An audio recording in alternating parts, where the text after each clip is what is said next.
नमस्कार दोस्तों आज तारीख़ आपको मालूम है 18 मई है और साल वही अभी चल रहा है, बदला नहीं है 2020। और ये साल हम शायद भूलेंगे भी नहीं। बड़ा कहर का साल रहा है, कोरोना का कहर आप कह लीजिए, और इस नाते से इसकी पहचान सी बन गई है।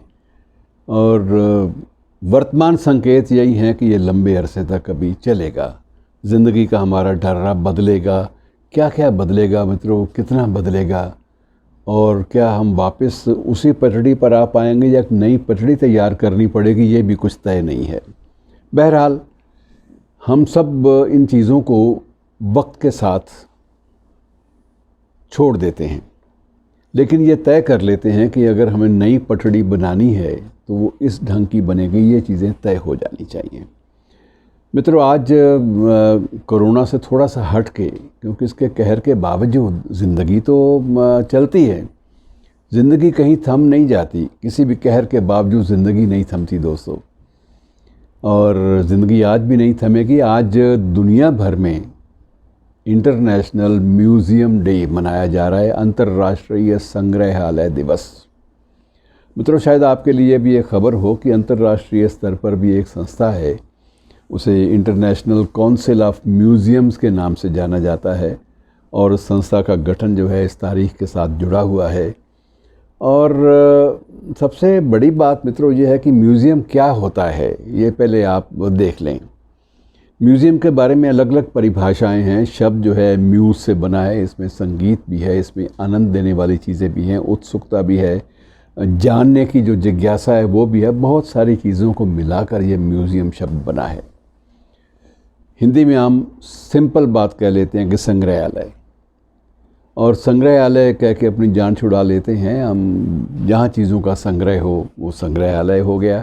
लेकिन मित्रों अकेला संग्रहालय लगता है कि नाकाफ़ी है। इसमें बहुत इसका ब्रॉड, इसका विशाल कैनवस है म्यूज़ियम का, जिसे हमें समझना पड़ेगा।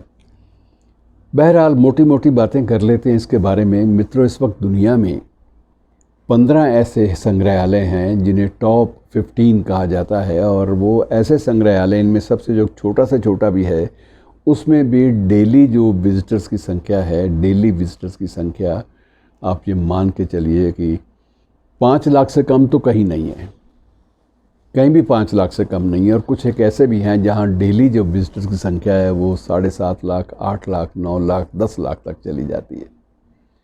इनमें सबसे बड़ा जो है वो मित्रों वाशिंगटन में है, और लॉवर म्यूज़ियम जो है ना, सॉरी वाशिंगटन की बात मैं कह रहा हूँ, पेरिस में है। वाशिंगटन में वैसे आपको बता दूँ कि वाशिंगटन में भी 3 बड़े बड़े म्यूज़ियम हैं, और तीनों बड़े बड़े म्यूज़ियम अपनी अलग अलग पहचान बनाए हुए हैं। उनमें एक नेचर के ऊपर म्यूज़ियम है, एक स्पेस के ऊपर म्यूज़ियम है, अंतरिक्ष के ऊपर अलग से म्यूज़ियम है, और ये सारे के सारे म्यूज़ियम जो हैं वो 15 की फहरिस्त में आते हैं। सबसे बड़ा जो है वो लॉवर म्यूज़ियम है, वो पेरिस का है मित्रों। बहुत विशाल है, और ये लगभग 1.92 लाख वर्ग किलोमीटर में, अर्थात लगभग 2 लाख वर्ग किलोमीटर में फैला हुआ है। उसका फैलाव देखिए। और ये सारे के सारे मित्रों, सबसे बड़ी तकलीफ़ की बात ये होती है कि सारे के सारे जब ये म्यूज़ियम हमारे सामने आते हैं तो हमें तकलीफ़ होती है कि हमारे यार भारत का नाम पहले 20 में 30 में भी नहीं आता। ये बात थोड़ी सी तकलीफ़ देती है, क्योंकि हम लोग अपने देश से बहुत प्यार करते हैं, और हम लोग कहाँ पिछड़ गए इस बात का मूल्यांकन एक आध सिटिंग में या एक आध विश्लेषण में हो नहीं पाएगा। लेकिन बहुत सारी बातें हैं जिनमें हम लोग थोड़ा सा पिछड़ जाते हैं। हालांकि म्यूज़ियम हमारे यहाँ भी बहुत हैं। पहले बाहर की बात कर लें। 15 म्यूज़ियम है मित्रों। 15 में शंघाई में, चीन के भी 2 हैं, एक शंघाई में है, एक बीजिंग में है।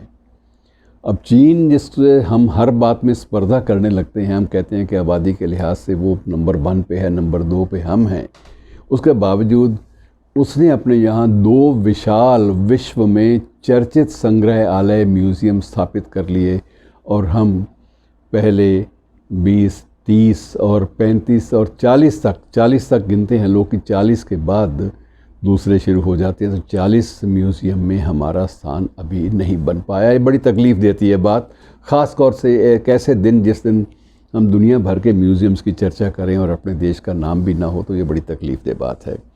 बहरहाल इसका मतलब ये होता है मित्रों कि अपनी विरासत के प्रति हम कितनी आसक्ति रखते हैं। हम विरासत को जीते ज़रूर हैं। बिदरम सुल्तान बूद, एक पर्शियन कहावत है कि मेरा बाप सुल्तान था।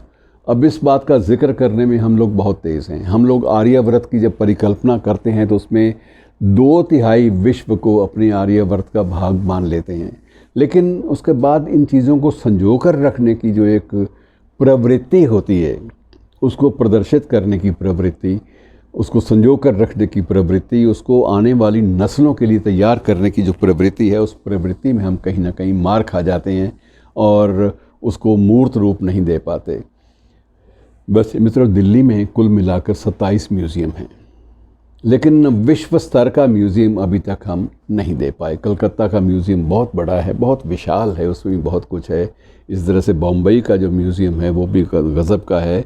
हर प्रदेश ने अपने अपने म्यूज़ियम्स, अपने अपने प्रदेश की जो संस्कृति है, जो कल्चर है, जो प्रगति है, जो विकास है, उसकी जो पूरी रूपरेखा है उसको म्यूज़ियम्स में प्रदर्शित किया है। और कई जगह मित्रों म्यूज़ियम्स के बारे में एक ललक भी होती है। मसलन मैं आपको ललक के बारे में बता देता हूँ कि लंदन में एक म्यूज़ियम है। उस म्यूज़ियम में वो कार्ल मार्क्स की प्रतिमा लगी हुई है। अब कार्ल मार्क्स कहाँ, वो पूंजीवाद का कट्टर विरोधी बंदा, और उसको अभिजातीय वर्ग के लोगों ने, कंजर्वेटिव लोगों ने, पुरानी सभ्यता वाले लोगों ने उसका म्यूज़ियम बना दिया और उस म्यूज़ियम पर टिकट लगता है उसकी मेंटेनेंस के लिए और उससे आय भी होती है। तो ये दरअसल म्यूज़ियम्स के बारे में एक अवधारणा ये है कि इन पे कोई एक ऐसे NGOs होते हैं म्यूज़ियम जिनसे कोई आमदनी नहीं होनी चाहिए। जो कुछ आया वहीं पर ख़र्च कर देना चाहिए। इन पर ख़र्च किया जाना ज़रूरी है। इन्हें फ्री रखा जाना जो है वो ज़्यादा ज़रूरी है, ताकि ज़्यादा से ज़्यादा लोग अपने अतीत से, अपनी विरासत से रूबरू हो सकें। अभी हाल ही में हमारे यहाँ अमृतसर में पार्टीशन म्यूज़ियम बना। पार्टीशन म्यूज़ियम की भी चर्चा बड़े सालों से हो रही थी। लगभग पिछले 1 दशक से बहुत सारे लोग लगे हुए थे कि पार्टीशन की जितने भी गवाह हैं, जितनी भी साक्षी हैं, या जो साहित्य है पार्टीशन का, या जो फिल्में बनी हैं, उन सब को एक म्यूज़ियम में रखा जाए। लेकिन मित्रों, हम उस म्यूज़ियम में अभी तक उतनी ज़्यादा दर्शक जो संख्या है उसको अट्रैक्ट नहीं कर पाए। ये बात सही है कि विभाजन पर बनने वाली फिल्में, विभाजन पर छपी हुई पुस्तकें, विभाजन की पर बनी हुई वीडियोस, उनकी चर्चा बहुत ज़्यादा होती है। लोग भोगते भी हैं, उनको जीते भी हैं, लोग पढ़ते भी हैं, देखते भी हैं। लेकिन म्यूज़ियम्स के बारे में लोगों को लगता है कि उसमें नया क्या होगा, ये चीज़ बड़ी ज़रूरी होती है। और मित्रों, ये चीज़ें ज़िंदा कब रहती हैं? जब आप संस्कृति से जुड़ी हुई, कल्चर से जुड़ी हुई, पर्टिकुलर लोक कल्चर से जुड़ी हुई दुर्लभ चीज़ों को वहाँ दिखा पाते हैं। तो वहाँ ये कमी रह गई। हमने हादसे दिखा दिए, लेकिन जो विरासत थी, विरासत को हमने नहीं दिखाया, हमने विरासत को कम दिखाया। तो ये विरासत से जब कटे बंदा, तो उसके बाद जो दिलचस्पियाँ हैं, जो प्रासंगिकताएँ हैं, जो रेलेवेंस है, वो धीरे धीरे थोड़ी थोड़ी मध्यम पड़ने लगती है। हमारे कुरुक्षेत्र में अभी एक युवा ने कमाल कर दिखाया। उसने धरोहर के नाम से एक म्यूज़ियम क्रिएट किया, डॉक्टर महासिंह पूनिया ने। बड़ा अच्छा लगा। और उससे पहले लोगों को तकलीफ़ ये होती थी कि हरियाणा का अपना कोई म्यूज़ियम ही नहीं है। अब वो शिकायत तो दूर हो गई, लेकिन उसका एरिया इतना अभी छोटा है कि महासिंह पूनिया जितना उसको विशाल दायरे में उसको ले जाना चाहते थे, उतना ले जा नहीं पा रहे। उम्मीद करनी चाहिए कि ऐसे म्यूज़ियम्स के मामले में हम लोग थोड़ा सा और जागरूक होंगे, और ख़ासकर ऐसे दिन, जिस दिन विश्व स्तर पर ये म्यूज़ियम डे मनाया जा रहा है, हम थोड़ा सा इस बारे में सोचेंगे ज़रूर। यार, आने वाली पीढ़ियों को विरासत से रूबरू कराएंगे आप, तो निश्चित रूप से वो ज़्यादा बातहज़ीब, ज़्यादा सुसंस्कृत, ज़्यादा कल्चर्ड पीढ़ियाँ आएंगी। शुक्रिया दोस्तों, आज इतना ही, और कल फिर नए विषय के साथ आपसे मुखातिब होऊंगा।